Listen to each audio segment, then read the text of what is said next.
Aloha! Welcome back to the Anxiety Coaches Podcast.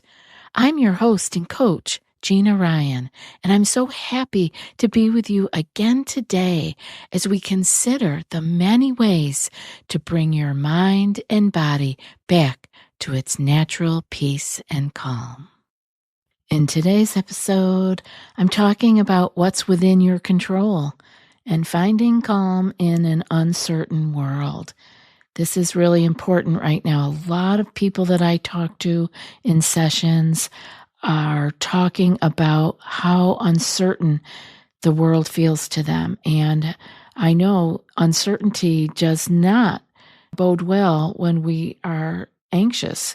The mind really knows how to take off and go to all kinds of dark places when we feel that things are uncertain. But we can still find calm. And I'm so glad that you're tuning in today so you can hear about this and bring yourself a little bit more peace.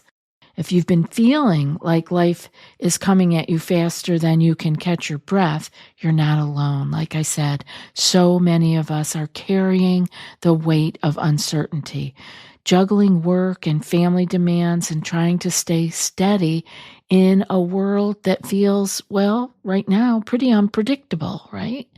And it's been like this before, but you weren't living there before. You are living in this time today, and your world feels unpredictable. And maybe you have a lot of other things, like I said, work and family demands also, health issues. There's so many things that could be just layering on one on top of the other. And that constant sense of trying to hold it all together can quietly be feeding anxiety. We really start to believe that if we could just control everything, the people, the plans, the outcomes, then maybe we could finally really feel safe. But what if the real path to more peace and calm isn't found in more control, but in knowing what's truly ours to hold and what's not? That's what we'll explore today, how to recognize what's in our control and how to release what isn't, and how that simple shift can bring more peace into your days. Our minds are incredible problem solvers. You know, there is an anxiety loop of control that just goes round and round, but we are problem solvers. And these minds of ours that can do all kinds of things at work or even in our life, fixing things, finding the issue, changing it, making it work, that same mind loves to anticipate, to plan, to predict. And it's how we survived for thousands of years. This is a good thing. This is a good part of our mind.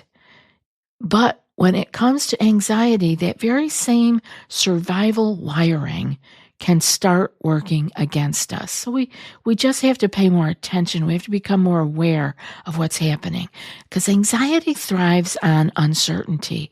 It whispers to you, what if? What if something goes wrong? What if they don't like me? What if I can't handle what's ahead? And without realizing it, we start to manage the future, to control outcomes, to control people, and to try to control even our feelings, all in the hope that we will quiet that anxious voice inside. But here's the paradox. The more we focus on what's outside our control, the more powerless and anxious we will feel. Believe me, I see it every day. When we chase control over what we can't actually influence, our stress hormones rise. We feel tense, vigilant, and on edge, like we have to keep the whole world spinning just to stay okay. So take a breath here. Yes, pause here for a second, because that's how it feels sometimes, doesn't it? That you have to keep the whole world spinning so that you can be okay. What if calm begins not in controlling, but in choosing where to place your attention. Imagine a simple circle. Inside the circle are the things within your control. Things like your choices, the words you use, your self-care, how you breathe, your focus, your responses. And outside the circle, all of the things that you can't control. The weather, traffic, other people's opinions or actions, the past, the future, outcomes of all sorts. When anxiety takes over, we often live in that outer circle, trying to manage what we were never meant to even hold. But peace begins when we gently shift our focus back inward to what we can influence. That's where your power lies. So let's take a moment together to reflect here. If you're in a place where you can pause, or maybe later on today in your journal, try exploring some of these questions. Take a slow, steady breath in and exhale softly. And ask yourself, what are the stresses I deal with day in and day out? It might be work pressures, family responsibilities, finances, health concerns, or maybe just the ongoing pace of life. Maybe it's all of the above. Pause for a moment and let a few of those come to mind for you. Jot them down. Now look at that list, either in your thoughts or on paper, and ask, which of these things do I have some control over today? Which ones can I exert some control over today? Maybe you can't control your workload, but you can control how often you pause to breathe, or how kindly you speak to yourself when you're tired and don't feel like you can do anymore. Maybe you can't control someone's reaction to you, but you can choose how much energy you give it. Don't need to ruminate on their reaction. It's easy to do because we're trying to figure it out. We're trying to solve it for our safety. But you can actually choose how much energy you're going to give it. And gently ask yourself, what on this list is entirely out of my control? The things I can't change, no matter how much I worry or plan, no matter how much I Google, no matter how much I read about it on blogs, no matter how much I watch about it on YouTube. What are the things I cannot change? These might be the hardest things to look at: the uncertain future, the actions of others, the past that cannot be undone. But recognizing them for what they are, things to be accepted rather than fixed, can bring real freedom. I'm going to say that again.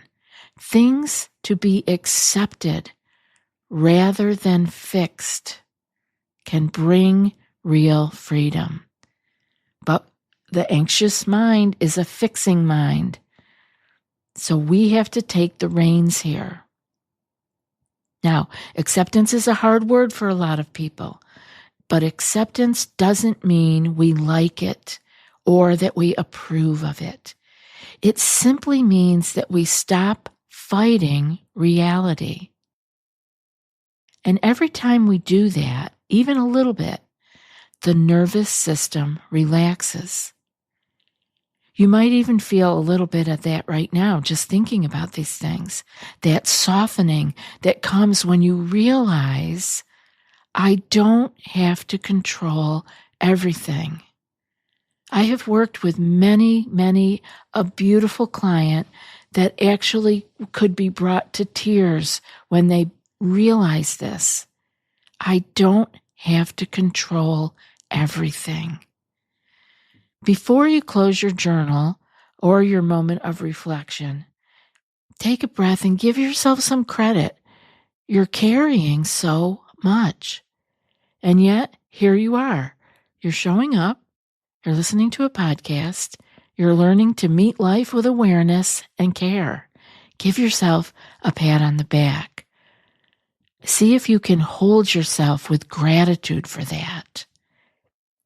Now, acceptance takes courage. It takes strength to look at life as it is, not how we wish it would be. To stay gentle with ourselves in that truth. You're already practicing acceptance every single day, often without even realizing it. You keep going through uncertainty, through waiting, through disappointment and change. You do. We all do. And each time we do, we build resilience. Remember, everyone around you is doing the same. We carry invisible stories, unseen burdens, moments of doubt and loss. And when we remember that, when we remember our common humanity, something softens in our heart. Kindness begins to replace judgment. And that kindness, it heals both the giver and the receiver. You might not be able to control the world, but you can always choose to bring kindness into it. And that small choice has ripples far beyond what you can see. Take a slow breath here. And as you exhale, let go just a little more.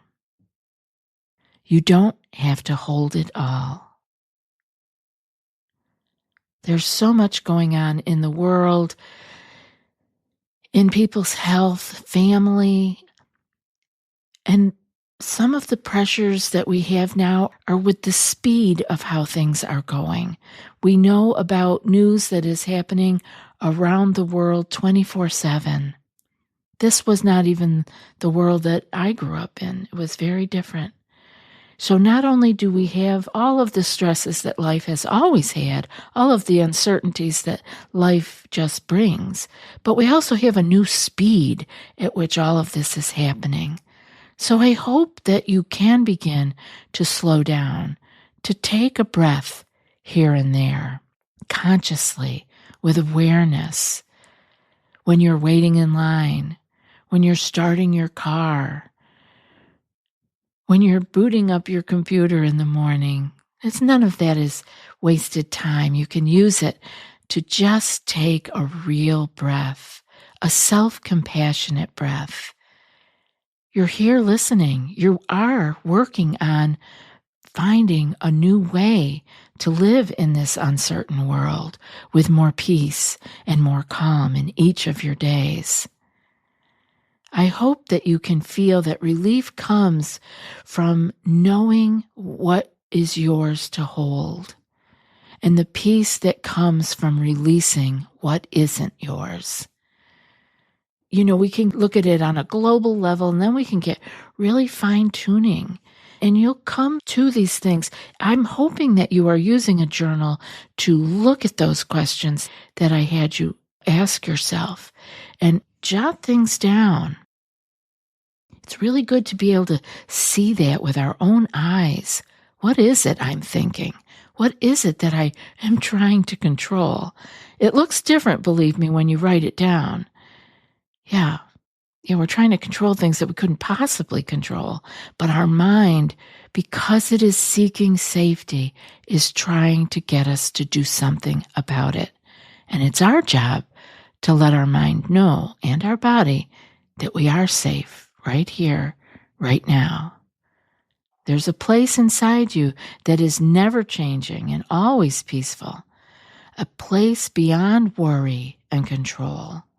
And you can return there anytime through your breath, through awareness, and through kindness. May you find calm in that truth. and may you carry it gently into your day. Until next time, be well and be kind to yourself. And now for today's quote. You have power over your mind, not outside events. Realize this, and you will find strength. And that's from Marcus Aurelius. I'll be back in a few more days with another podcast. Until then, be well and aloha.